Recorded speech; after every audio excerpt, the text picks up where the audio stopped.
I call Tracy Martin. Mr Chair, thank you very much for the call.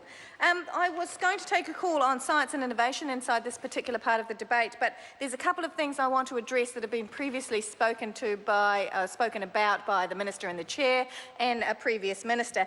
I've challenged the current Minister and the Chair to outline for me where is the northern border of Auckland Super City. Because the Minister and the Chair said that inside this budget there's some amazing transport dollars being spent inside of Auckland City, and that may very well be true for central Auckland, but I have it in first-hand accounts of people in Wellsford who are in the super city of Auckland, happen to sit in the Northland electorate, perhaps that's the problem, but are in the super city of Auckland who are having to fill their own potholes in their own roads with lime that they have bought themselves, Minister, because there is no funding from this government for those rural roads. Right. So I challenge the Minister to outline for me where is the border of the super city of Auckland, because I'm not very confident that the National Party understands exactly where it is. So that's the first thing.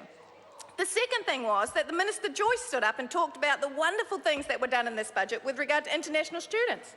And he may very well be true. The fact that we have schools saying that they have to actually fund 60% of their operations grants on international students because the funding of this government is so low is probably a topic we'll get into in the next part of this budgetary debate around education.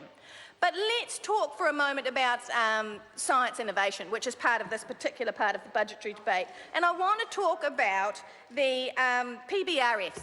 I want to talk about PBRFs and the fact that this government and Mr Joyce has said that PBRFs are the next big thing with regard to science research in this country and the way it is funded. That's what they say it is. Now, inside this, the PBRF scheme has got $250 million. They're going to raise it to $300 million by 2017. Fantastic.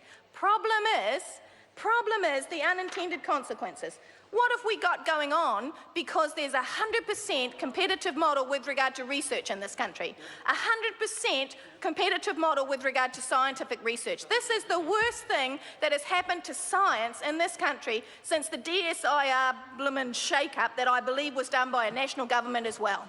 Now that member wouldn't know because that member probably isn't old enough to actually understand what happened in New Zealand here, but some of us are and some of us learnt from the mistakes that were made. Now, when the DSIR closed, we lost scientist after scientist after scientist over to Australia. It put us behind the mark internationally for years on end. One of the reasons why we now need the PBRF, supposedly. We have to encourage scientists to come back. But what is happening with the PBRF? So the unintended consequences are staff are being persuaded to resign on the understanding that they will be rehired after the PBRF round is completed. Staff are being put on fixed-term agreements to avoid them being counted in the PBRF measurements. Staff are being offered shorter fixed-term agreements to avoid counting in PBRF measurements. Potential staff are not being employed to avoid them being counted in PBRF scores. Now, does the Minister know about this? Does Minister Joyce know about this? Yes, he does, because he sat at the Education and Science Select Committee and he said, yes, we are aware of the rorting. Are they going to change it? No, not quickly. And why not?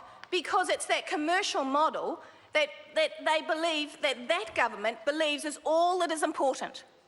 Where is the public good science? Where is the interest-led science that actually led to inventions that this country is now known internationally for? Gone. Because this government doesn't believe in funding public good, interest-led science that adds to New Zealand's future. This government only believes in funding those that have some sort of pre-proven economic benefit.